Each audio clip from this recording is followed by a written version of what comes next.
He went up to tell her, "You dress like that, very cute, like a little girl I like.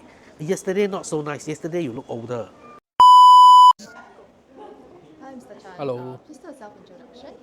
I am an independent animal rescuer. So right now, we rescue cats, dogs, and rabbits. I started, I think more than 20 years ago. I adopted 2 cats. So that opened my eyes to the situation of Comcats. Then later, I had a chance to adopt another 2 cats, and they turned out to be FIV. So that started my rescue journey. But the cats that I look after or that I take in are usually very sick ones. Okay, all sorts of health issue, cannot be rehomed, cannot be adopted.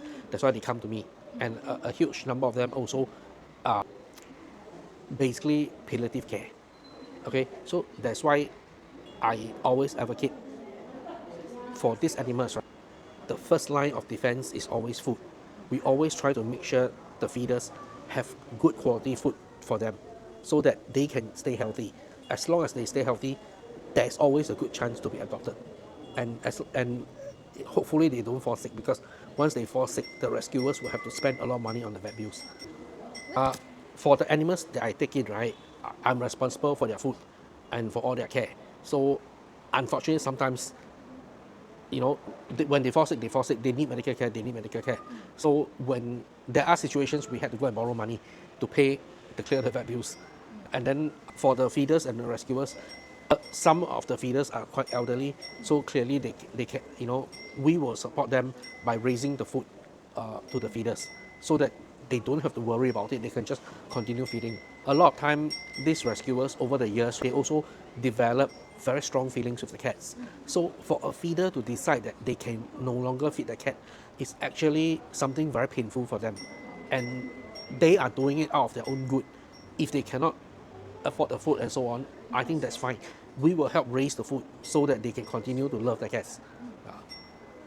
I think, when you bring in a cat, right, who is a cat or whatever animal that is very, very sick, slowly you nurse them back to health. You see the transformation. I think at that moment, right, it's worth it. It's worth all the whatever hardship that you have to face. And I think this is something that motivates a lot of rescuers to carry on. I think a lot of times it seems like, especially when a lady or elderly female feeder feeds, right, people would harass them or to try to make things difficult for them. And I think that is very sad. Yeah. Because a lot of time these feeders would even structure their life around the cats. So for example, if they feed alone, they will try not to go on holidays so that the cats don't go hungry. Or if there's a group of them, they will try to schedule so that they support each other. So they actually put in a lot of effort, a lot of personal sacrifice just to make sure the animals have enough to eat. And I think, I hope when people realize this kind of thing, right, they can be more supportive and give these rescuers the due respect that they deserve. If we have a program called Food for Thought, okay, so each topic is represented by a donut. So there's one, the pink donut represents women in animal welfare. Okay, so women in animal welfare, I invited all the ladies to share the issues. So there's this a lady, she feeds around 2 a.m. because that's where most of the cats come out. And there is a guy watching her and following her around. And one day he went up to tell her, "You dress like that, very cute, like a little girl I like. Yesterday not so nice. Yesterday you look older." I mean, do you go and tell a woman this kind of thing at 2 a.m.? So it's, the amount of things that they have put up is really crazy. But, out of love and concern for the cats, they have to put up with this kind of nonsense. I mean, I don't feed cats. My job is more of taking in the very sick ones. But, our network of feeders do the feeding.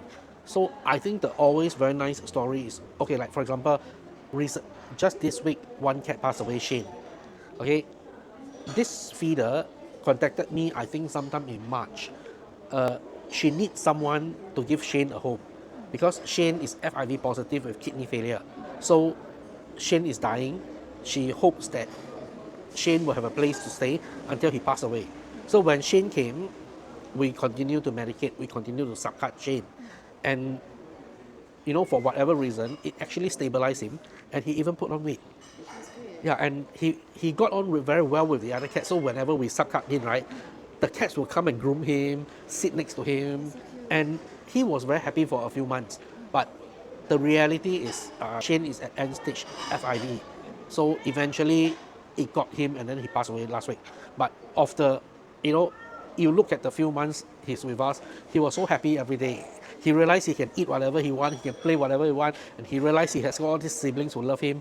And then towards the end, the last few days, he didn't feel quite well, and then eventually passed away. And I think we cannot, there's no way to prevent him from dying. The reality is there. But I can't change that outcome. But what I can change is the quality of his life in the last chapter of his life. And I think to see the way how happy he is, I think bad moments is always, rescue work, you also tend to have a lot of conflicts, different ideological background, and then, it escalates into personal attacks and so on. So these are the ugly side of rescue work. Okay, so I am against convenience euthanasia. Okay, convenience euthanasia means when an animal is unwell, but it's possible to treat them, and instead of doing it, you put them down.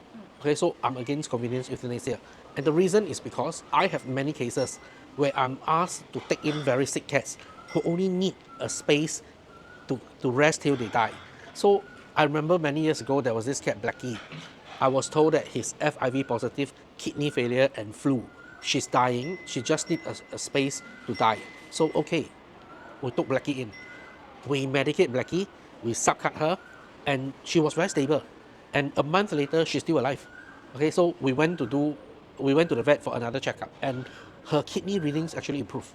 Okay, at that time when she was about to die and she was so sick, it was also because she probably didn't have access to food and was not drinking enough water. So as a result, the blood test result looked worse than she actually is.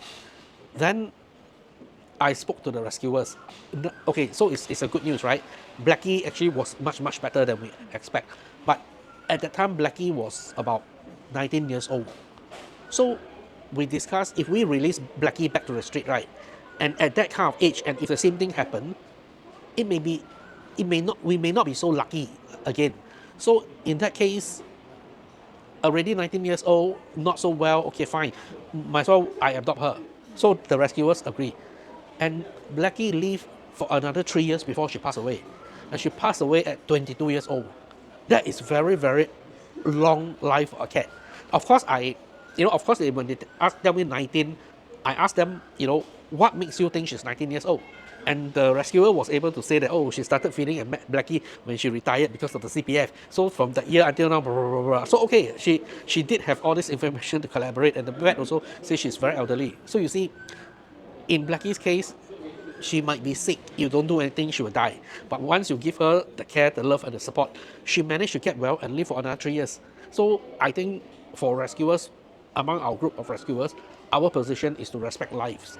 Our job as a rescuer is to save life, is to understand what an animal needs, what support they need, and think about how to make those support available, and to help them to stay alive, be happy, and enjoy their life.